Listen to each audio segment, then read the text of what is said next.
नमस्कार दोस्तों, स्वागत है आपका हिंदी नॉलेज शो में। तो दोस्तों, जो खबर मैं आपको बताने जा रहा हूं उसे सुनकर आपको यकीन नहीं होगा। मैं आपको 3-4 आर्टिकल दिखाऊंगा प्रतिष्ठित न्यूज़पेपर के, तब जाकर आपको इस खबर पर भरोसा होगा। और मैं ऐसा क्यों कह रहा हूं, इसका कारण यह है कि आज तक ऐसा मामला सामने आया ही नहीं है, ना ही किसी देश ने ऐसा किया है। और इसीलिए पूरी दुनिया में जो भी इस खबर को सुन रहा है वो या तो हैरान है या फिर वो हंस रहा है। और यकीन मानिए, इस खबर को सुनने के बाद आप भी ऐसा ही करोगे। तो क्या है खबर, चलिए विस्तार से जानते हैं। तो दोस्तों, ये बात तो आप लोग जानते ही होंगे कि पूरी दुनिया में जितने भी हथियार हैं उनमें सबसे बड़ा और सबसे शक्तिशाली हथियार होता है एयरक्राफ्ट कैरियर, जिसे आप अपनी स्क्रीन पर इस समय देख सकते हैं। और दुनिया में कुछ चुनिंदा देश ही ऐसे हैं जिनके पास एयरक्राफ्ट कैरियर मौजूद हैं। और इन सभी देशों में नंबर 1 पर है अमेरिका।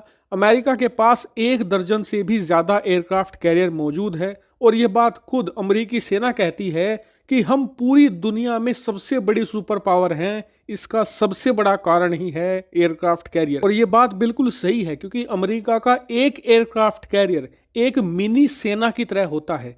एक एयरक्राफ्ट कैरियर पर हमेशा इतने लड़ाकू विमान, इतनी मिसाइलें और इतनी हथियार तैनात रहते हैं, ये पाकिस्तान जैसे देश को आधे घंटे में पूरी तरीके से तबाह कर सकते हैं। और ये बात खुद पाकिस्तान के बड़े बड़े मिलिट्री एक्सपर्ट भी कह चुके हैं कि अमेरिका के एयरक्राफ्ट कैरियर की ये पावर होती है।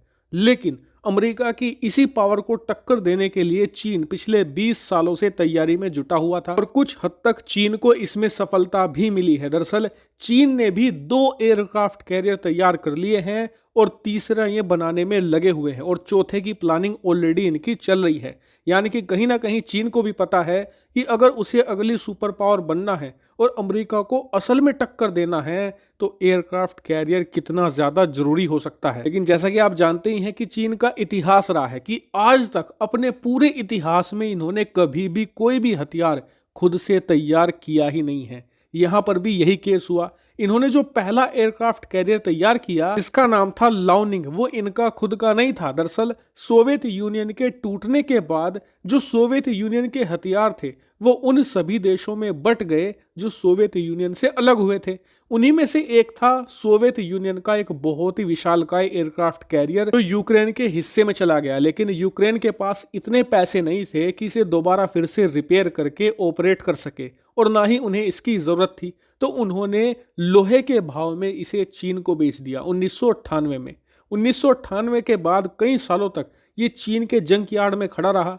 उसके बाद चीनी सरकार ने तय किया कि वो इसे दोबारा फिर से मॉडिफाई करेंगे, इसकी रिपेयर करेंगे। क्यों?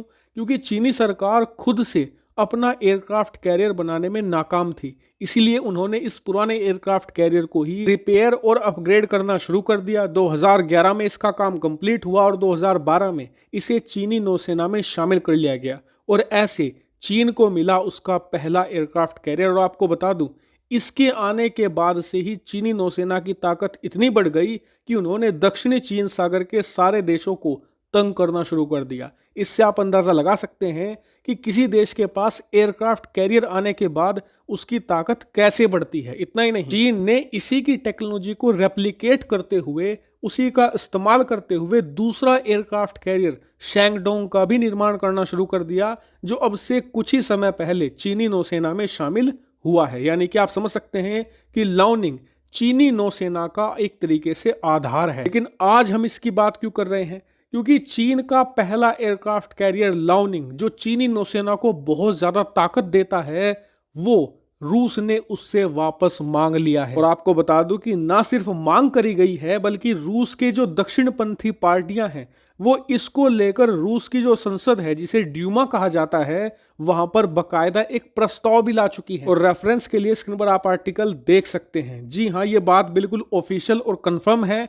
इसको लेकर प्रस्ताव पर जल्द ही बातचीत भी रूसी संसद में होने जा रही है। और आपको बता दूं, ये मामला बहुत ही ज्यादा तूल भी पकड़ सकता है, क्योंकि रूस के राष्ट्रपति पुतिन खुद एक राइट विंग पार्टी से आते हैं, और जितने भी राइट विंग के लोग हैं रूस के अंदर, वो सभी इसकी डिमांड कर रहे हैं कि ये जो एयरक्राफ्ट कैरियर था ये रूस का था, लेकिन गलती से ये यूक्रेन को मिल गया, और यूक्रेन ने बिना रूस से पूछे इसे बेच दिया चीन को। और चीन आज की तारीख में इसका इस्तेमाल कर रहा है, और इसीलिए रूस का ये हक है कि उसका एयरक्राफ्ट कैरियर उसे वापस किया जाए। वहीं बात करें चीनी सरकार का इस पर क्या रुख है, तो उन्होंने इस पर कोई रिएक्शन नहीं दिया है, लेकिन हाँ, चीन के सोशल मीडिया पर इसको लेकर खूब बवाल कट रहा है। वहां पर चीनी जनता खूब भड़क रही है रूस पर, तरह तरह की बातें हो रही हैं, लेकिन रूसी सरकार भी चुप बैठी है और चीनी सरकार भी इस पर चुप्पी साधे बैठी है। लेकिन आप मुझे कमेंट करके बताइए कि दोनों में से कौन सही है। साथ ही दोनों सरकारों में से किसी का भी रिएक्शन आता है तो मैं तुरंत आपको वीडियो बनाकर सूचित करूंगा। फिलहाल इस वीडियो में इतना ही। Thank you very much for watching video.